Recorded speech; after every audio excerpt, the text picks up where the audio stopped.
Thank you, Matt. We are learning more about the arrest of a suspected gunman in Mexico that authorities have tied to the murder of a Tucson Marine veteran. Mexican officials also providing more insight into what exactly happened during that shooting. News 4 Tucson's chief investigative reporter, Nylander, goes in depth live from the Mexican Consulate in Tucson with the latest. Course.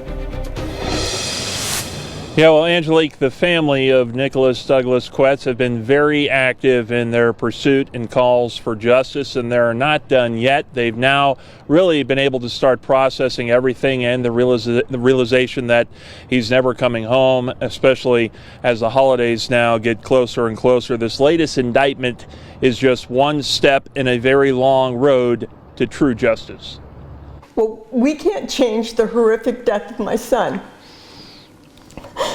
But we can ensure that a mother this doesn't happen to another mother. That was a plea from Nicholas Quetz's mother, Patricia, when I first spoke to the family a week after Nicholas's murder. It's now been 3 weeks since the Marine veteran was killed, and the family has seen a major step forward after officials from the Attorney General's office in the Mexican state of Sonora announced the arrest of 2 suspected gunmen tied to the shooting.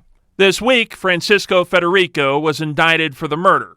They say Federico and others chased Quetz's vehicle, shooting at them. The AG's office says they were able to duck and avoid harm for several kilometers, but after reaching the Altar-Caborca highway, the truck was struck by multiple shots and crashed. That's when the gunman shot and killed Nicholas. We've all started to realize, the idea that he's just going to walk through the door isn't going to happen anymore. Nicholas's brother-in-law, Phil Sweet, speaking on behalf of the family, says they were briefed by the FBI on the arrests. We trust that the Mexican authorities are doing their best with the limited resources that they have. The family still wants to see the suspects face justice on U.S. soil. Nicholas's death took center stage during several Donald Trump and J.D. Vance rallies during the campaign just days before the election. Both promised to see that through and to quickly address violence at the border. With Trump victorious, the family has some newfound hope. They're going to make that happen, and these thugs are going to be extradited to the United States.